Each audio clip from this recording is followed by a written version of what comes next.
ओम शांति। भक्ति मार्ग में शिव बाबा को बेड़ा पार लगाने वाला खेवैया भी कहते हैं, क्योंकि जब मनुष्य आत्माओं का बेड़ा डूबने लगता है, जब आत्माएं विषय सागर में गोते खाने लगती हैं, तो स्वयं शिव बाबा आकर हम सभी का बेड़ा पार लगाते हैं, हमें शांति, सुख, पवित्रता की राह दिखाते हैं, हमें मुक्ति, जीवन मुक्ति धाम लेकर जाते हैं। और इसीलिए इसी का यादगार भक्ति मार्ग में शिव बाबा का गायन चलता आता है।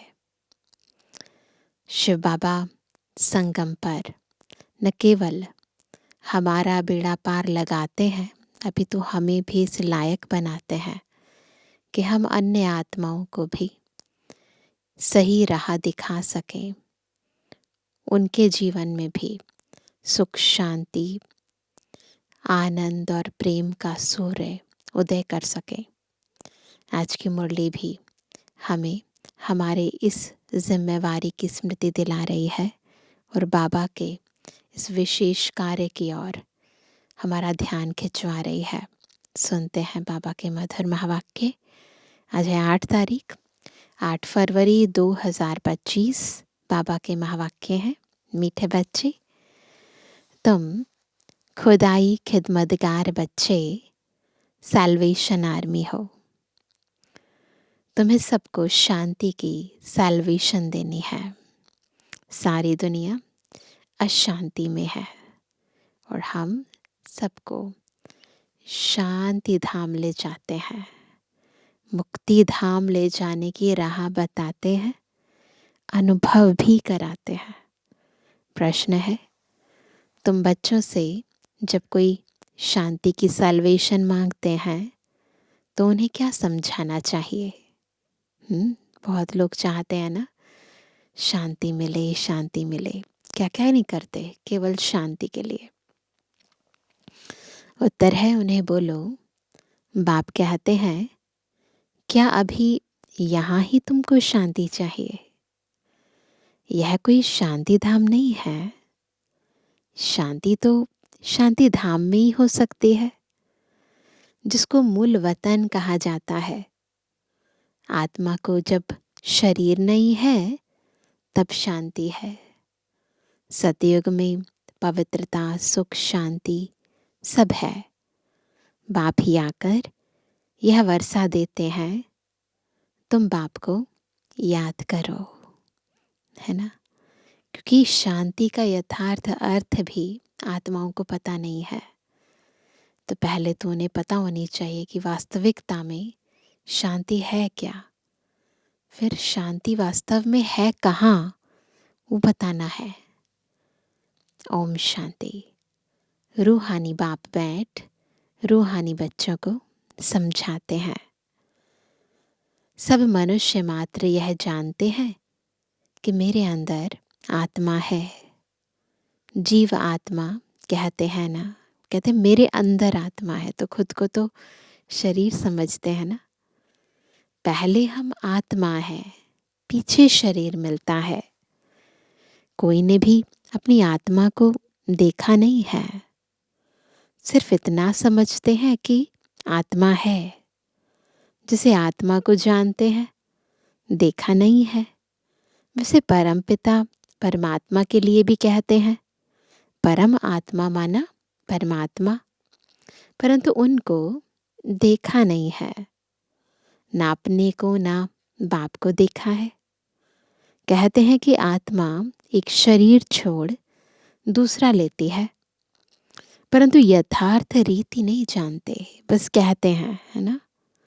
84 लाख योनियां भी कह देते हैं। वास्तव में 84 जन्म है, 84 लाख योनियां नहीं है। परंतु यह भी नहीं जानते कि कौन सी आत्माएं कितने जन्म लेती हैं।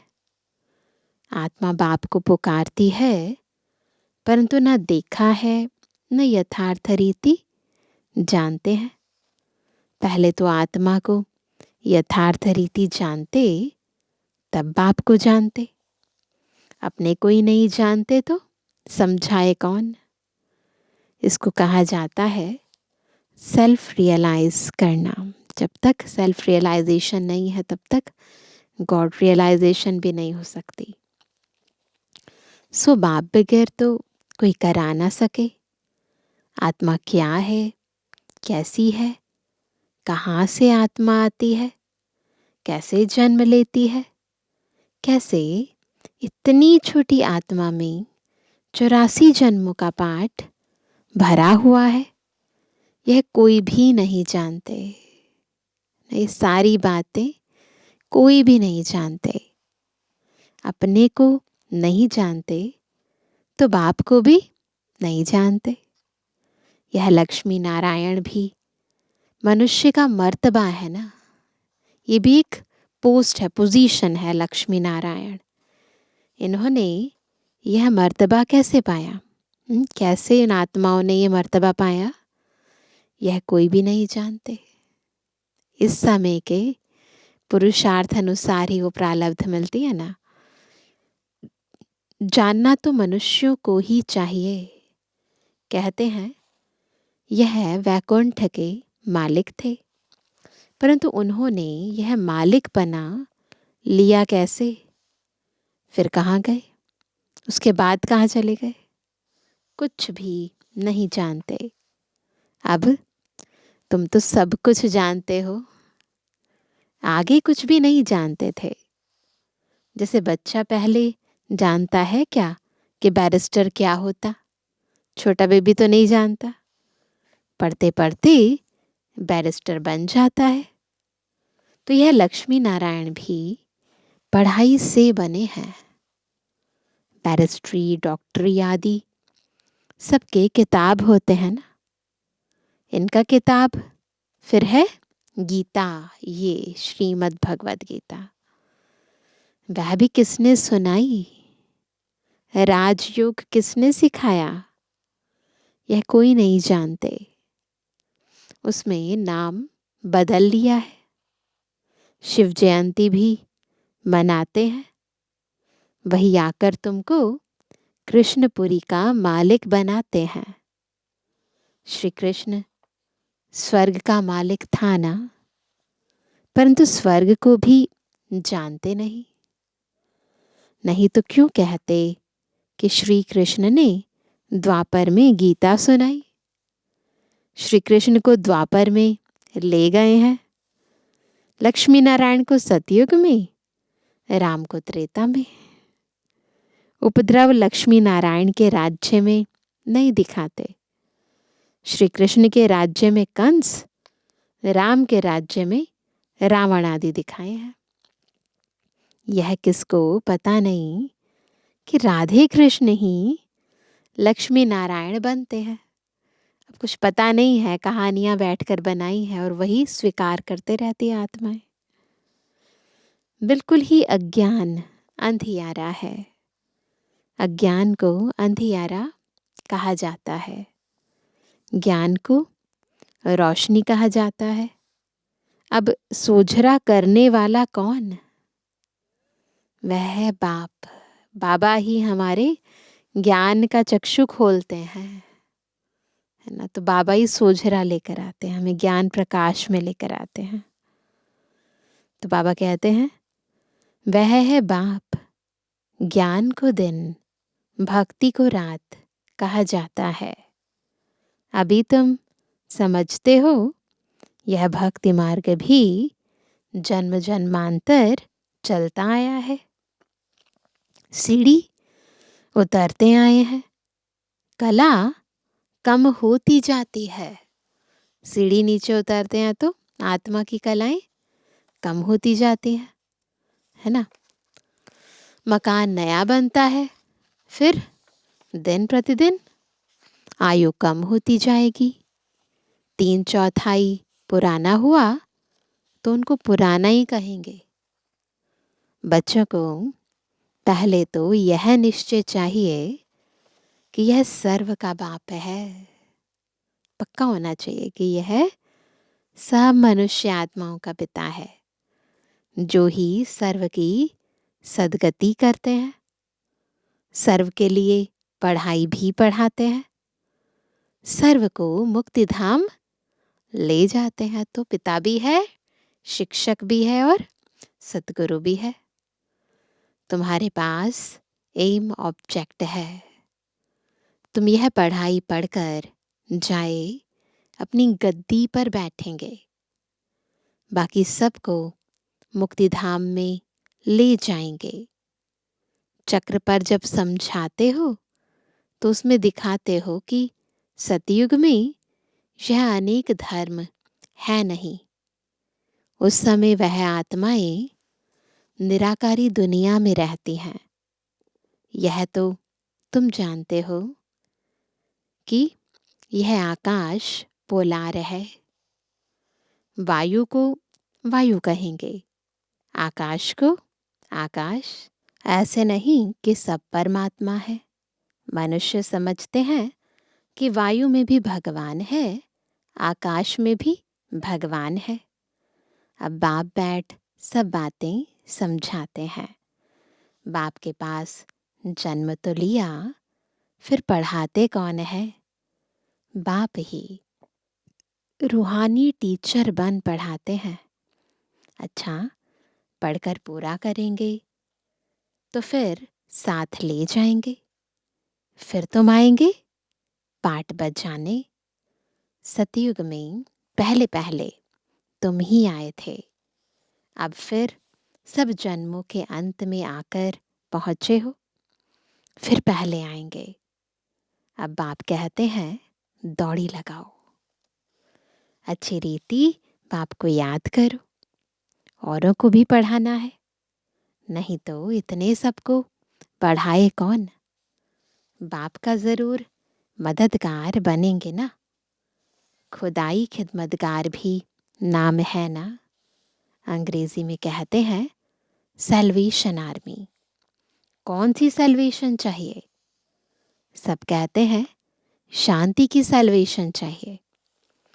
बाकी वह कोई शांति की सैल्वेशन थोड़ी देते हैं। जो दुनिया में सैल्वेशन आर्मी है तो वो कोई शांति की सैल्वेशन नहीं देती है। जो शांति की सैल्वेशन मांगते हैं उन्हें बोलो, बाप कहते हैं क्या अभी यहाँ ही तुमको शांति चाहिए? यह कोई शांति धाम थोड़ी है।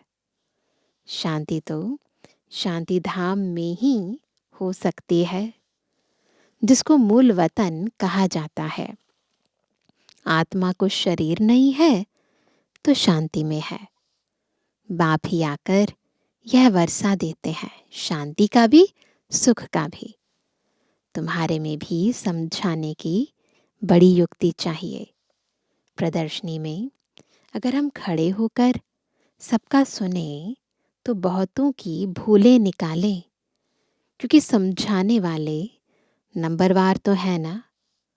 सब एक रस होते तो ब्राह्मणी ऐसे क्यों लिखती कि फलाने आकर भाषण करे? अरे तुम भी ब्राह्मण हो ना। बाबा फलाने हमारे से होशियार हैं। होशियारी से ही मनुष्य दर्जा पाते हैं ना। नंबरवार तो है ना। जब इम्तिहान की रिजल्ट निकलेगी तो फिर तुमको आप ही साक्षात्कार होगा। फिर समझेंगे हम तो श्रीमत पर नहीं चलते। बाप कहते हैं कोई भी विकर्म मत करो। देहधारी से लागत नहीं रखो, लगाव नहीं रखो ना। यह तो 5 तत्वों का बना हुआ शरीर है ना। 5 तत्वों की थोड़ी पूजा करनी है, वह याद करना है। भले न आंखों से देखो, परंतु याद बाप को करना है। आत्मा को अब नॉलेज मिली है। अब हमको घर जाना है, फिर वैकुंठ में आएंगे। बिल्कुल पक्का कर लो, अब हम सबको घर जाना है, फिर घर से वैकुंठ में आना है। आत्मा को समझ सकते हैं देख नहीं सकते, वैसे यह भी समझ सकते हैं। हाँ, दिव्य दृष्टि से अपना घर व स्वर्ग देख सकते हैं। बाप कहते हैं, बच्चे मनमना भव, मध्याजी भव। माना बाप को और विष्णुपुरी को याद करो। तुम्हारी एम ऑब्जेक्ट ही यह है। बच्चे जानते हैं हमको अभी स्वर्ग में जाना है, बाकी सबको मुक्ति में जाना है। सब तो सतयुग में आ नहीं सकते। तुम्हारा है डिटिज्म। यह हो गया मनुष्य का धर्म। मूल वतन में तो मनुष्य नहीं है ना। यहाँ है मनुष्य सृष्टि। मनुष्य ही तमोप्रधान और फिर सतोप्रधान बनते हैं। तुम पहले शूद्र वर्ण में थे, अभी ब्राह्मण वर्ण में हो। यह वर्ण सिर्फ भारतवासियों के हैं और कोई भी धर्म को ऐसे नहीं कहेंगे ब्राह्मण वंशी, सूर्यवंशी। इस समय सब शूद्र वंश वर्ण के हैं। तो इस समय सभी शूद्र वर्ण के हैं, यानी सब बॉडी कॉन्शियसनेस में है। जड़ जड़ी भूत अवस्था को पाए हुए हैं। तुम पुराने बने तो सारा झाड़ जड़ जड़ी भूत तमोप्रधान बना है। फिर सारा झाड़ थोड़ी सतोप्रधान बन जाएगा। सतोप्रधान नए झाड़ में तो सिर्फ देवी देवता धर्म वाले ही हैं। फिर तुम सूर्यवंशी से चंद्रवंशी बन जाते हो। पुनर्जन्म तो लेते हो ना। फिर वैश्य शूद्रवंशी, ये सब बातें हैं नई। तो बाबा आकर हमें सारी सृष्टि के आदि मध्य अंत का पूरा राज न केवल बताते हैं, अभी तुम्हारी बुद्धि में फिक्स कराते हैं। हमको पढ़ाने वाला ज्ञान का सागर है। वही पतित पावन सर्व का सद्गति दाता है। बाप कहते हैं, तुमको ज्ञान मैं देता हूं। तुम देवी देवता बन जाते हो, फिर यह ज्ञान रहता नहीं। ज्ञान दिया जाता है अज्ञानियों को। सभी मनुष्य अज्ञान अंधियारे में है। तुम हो सोझरे में।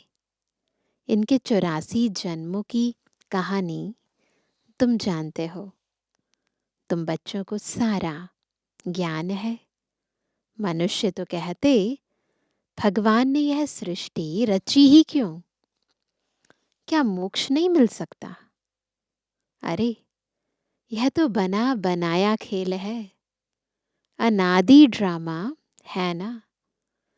तुम जानते हो, आत्मा एक शरीर छोड़ जाकर दूसरा लेती है। इसमें चिंता करने की दरकार ही क्या? आत्मा ने जाकर अपना दूसरा पार्ट बजाया। रोए तब जब वापस चीज मिलनी हो। पापा कहते हैं, रोए तो तब ना जब वापस मिलनी हो चीज, है ना। इसलिए रोने का कोई फायदा नहीं है, क्योंकि आत्मा एक शरीर छोड़ती है, दूसरा ले लेती है, वापस तो आती नहीं। फिर रोने से क्या फायदा?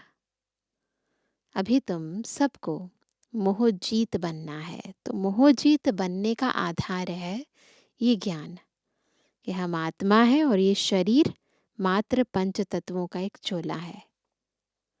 कब्रिस्तान से मोह क्या रखना है? जब ये ज्ञान बुद्धि में बैठे, ये कब्रिस्तान से, है ना, कोई मोह रखता है क्या? इसमें तो दुख ही दुख है।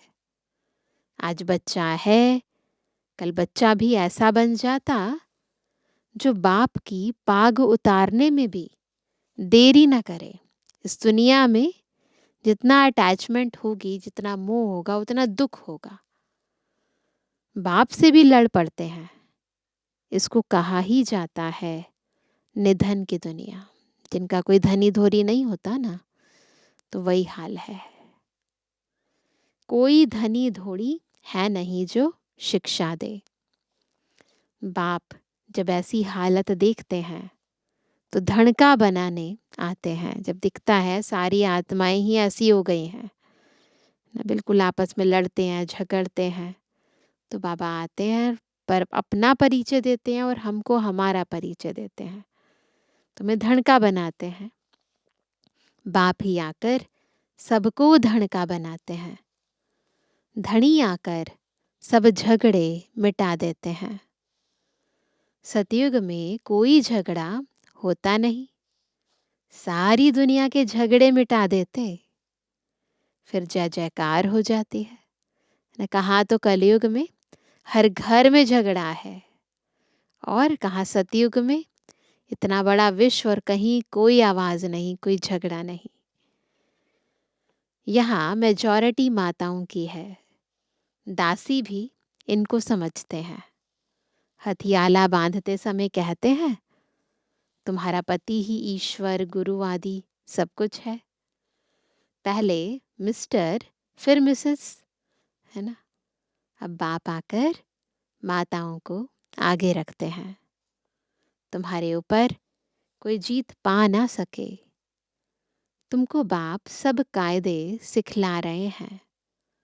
मोहजीत राजा की भी एक कथा है, वह सब बनाई हुई कहानियां हैं। ऐसा कोई राज्य होता नहीं है कि जहाँ किसी का किसी में मोह ना हो, ये कहानी बनी हुई है। पर सतयुग में प्रैक्टिकल में न सभी मनुष्य आत्माएं मोहजीत थी। सतयुग में तो अकाले मृत्यु होती ही नहीं, समय पर एक शरीर छोड़ दूसरा ले लेते हैं, साक्षात्कार होता है। अब ये शरीर बूढ़ा हुआ है, फिर नया लेना है, वहां पर ऐसे होता है। छोटा बच्चा जाकर बनना है ना, जिस शरीर में प्रवेश होना है वो भी दिखाई देता है। खुशी से शरीर छोड़ देते हैं, दिखता है कि हाँ ये शरीर पुराना हो गया है, बूढ़ा हो गया है, अब मुझे जाकर वो वाला शरीर लेना है। बिल्कुल जैसे हम कपड़े उतारते हैं कि कपड़े पुराने हो गए हैं, नए धारण करने हैं, वैसे ही सतयुग में आत्माओं को नया चोला दिखाई देता है, और फिर उन्हें अपने आप ही इच्छा होती है आत्मा को कि मैं ये चोला छोड़ देती हूँ। तो बाबा कहते खुशी से शरीर छोड़ देते हैं। यहाँ तो फल कितने भी बूढ़े होंगे, रोगी होंगे, और समझेंगे भी कि कहाँ यह शरीर छूट जाए तो अच्छा है, फिर भी मरने के समय रोएंगे जरूर, है ना। पता भी है, देखो दिखता है कितने सारे रोगी हैं, बीमार हैं, दुखी हैं, तो अच्छा है ना, शरीर छूट जाए तो ज़्यादा अच्छा है। ऐसा शरीर जिसमें इतना दर्द हो रहा है, दुख हो रहा है ना। लेकिन फिर भी अगर शरीर छोड़ देते हैं तो बहुत रोते हैं। बाप कहते हैं अभी तुम ऐसी जगह चलते हो जहाँ रोने का नाम नहीं, वहां तो खुशी ही खुशी रहती है। तुमको कितनी अपार बेहद की खुशी रहनी चाहिए। अरे हम विश्व के मालिक बनते हैं। भारत सारे विश्व का मालिक था, अभी टुकड़ा टुकड़ा हो गया है। तुम ही पूज्य देवता थे, फिर पुजारी बनते हो। भगवान थोड़ी आपे ही पूज्य, आपे ही पुजारी बनेंगे। अगर वह भी पुजारी बने तो फिर पूज्य कौन बनाए? कोई तो चाहिए ना, जो इस चक्र से पार हो। ड्रामा में बाप का पार्ट ही अलग है। ज्ञान का सागर एक है, उस एक की ही महिमा है। बाकी ज्ञान का सागर है तो कब आकर ज्ञान देवे? जो सदगति हो, कब आकर ज्ञान दे? जरूर यहाँ आना पड़े तो कब कब देंगे? जब इस सारी दुनिया में सब आत्माएं अज्ञान में चली जाती हैं, अंधियारे में चली जाती हैं, तब बाबा आकर हमें ज्ञान का प्रकाश देते हैं, है ना। जब सारी दुनिया दुर्गति में हो जाती है, तब बाबा आकर हम सबको गति सदगति की राह बताते हैं, तो ज़रूर यहाँ आना पड़े। पहले तो बुद्धि में यह बिठाओ कि हमको पढ़ाने वाला कौन है। त्रिमूर्ति, गोला और झाड़, यह है मुख्य चित्र।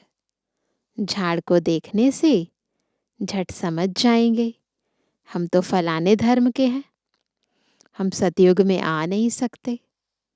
यह चक्र तो बहुत बड़ा होना चाहिए, लिखत भी पूरी हो।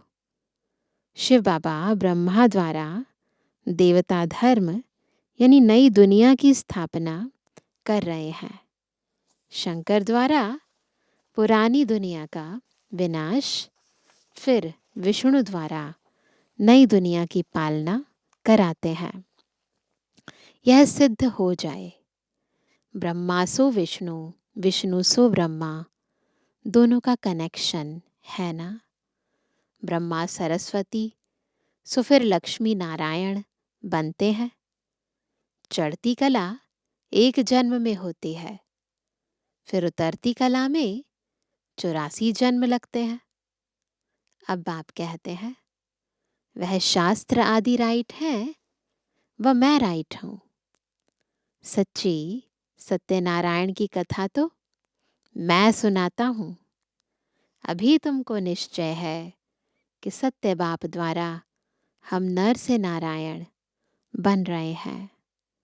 पहली मुख्य यह भी एक बात है कि मनुष्य को कभी बाप, टीचर, गुरु नहीं कहा जाता।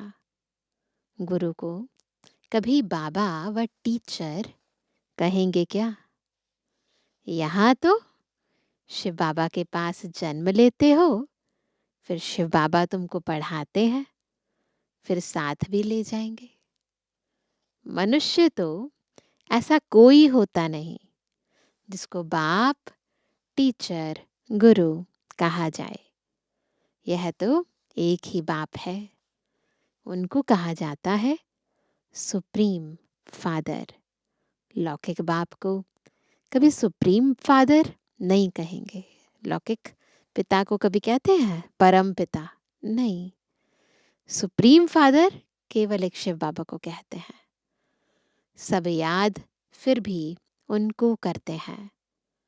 वह बाप तो है ही, दुख में सब उनको याद करते हैं, सुख में कोई नहीं करते, जानते ही नहीं तो वह बाप ही आकर स्वर्ग का मालिक बनाते हैं।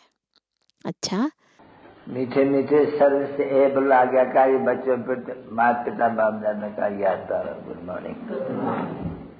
रूहानी बच्चों की रूहानी बाप दादा को गुड मॉर्निंग, नमस्ते नमस्ते नमस्ते। धारणा के लिए मुख्य सार पहला, 5 तत्वों के बने हुए इन शरीरों को देखते हुए याद बाप को करना है। कोई भी देहधारी से लागत यानी लगाव नहीं रखना है, कोई विकर्म नहीं करना है। दूसरा, इस बने बनाए ड्रामा में हर आत्मा का अनादि पाठ है। आत्मा एक शरीर छोड़ दूसरा लेती है, इसलिए शरीर छोड़ने पर चिंता नहीं करनी है, मोह जीत बनना है। आज का वरदान है, संपूर्ण आहुति द्वारा परिवर्तन समारोह मनाने वाले दृढ़ संकल्पधारी भव। कैसे बनेंगे दृढ़ संकल्पधारी? जब संपूर्ण आहुति द्वारा परिवर्तन समारोह मनाएंगे। जिसे कहावत है, धरत पर ये धर्म ना छोड़िए। तो कोई भी सरकमस्टांस आ जाए, माया के महावीर रूप सामने आ जाएं, लेकिन धारणाएं न छूटे। संकल्प द्वारा त्याग की हुई बेकार वस्तुएं संकल्प में भी स्वीकार न हो। सदा अपने श्रेष्ठ स्वमान, श्रेष्ठ स्मृति और श्रेष्ठ जीवन के समर्थी स्वरूप द्वारा श्रेष्ठ पाठधारी बन श्रेष्ठता का खेल करते रहो। कमजोरियों के सब खेल समाप्त हो जाएं। जब ऐसी संपूर्ण आहुति का संकल्प दृढ़ होगा, तब परिवर्तन समारोह होगा। इस समारोह की डेट अब संगठित रूप में निश्चित करो। तो संकल्प द्वारा सारी वो वस्तुएं जिन्हें हमने संकल्प से त्याग कर दिया है, संकल्प मात्र भी हमें छुए नहीं, तो ऐसी स्थिति अंदर की हो जाए। तो दृढ़ता से अपने सारी धारणाओं का पूर्ण रीति पालन करना है। स्लोगन है, रियल डायमंड बनकर अपने वाइब्रेशन की चमक विश्व में फैलाओ। रियल डायमंड बनकर अपने वाइब्रेशन की चमक विश्व में फैलाओ। आज का व्यक्ति इशारा, एकांत प्रिय बनो, एकता और एकाग्रता को अपनाओ। साधारण सेवाएं करना ये कोई बड़ी बात नहीं है, लेकिन बिगड़ी को बनाना, अनेकता में एकता लाना, ये है बड़ी बात। बाप दादा यही कहते हैं कि पहले एक मत, एक बल, एक भरोसा और एकता, साथियों में, सेवा में, वायुमंडल में हो। एक मत, एक बल, एक भरोसा और एकता, साथियों में भी हो, सेवा में भी हो, वायुमंडल में भी हो। अच्छा, ओम शांति।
अर्पण।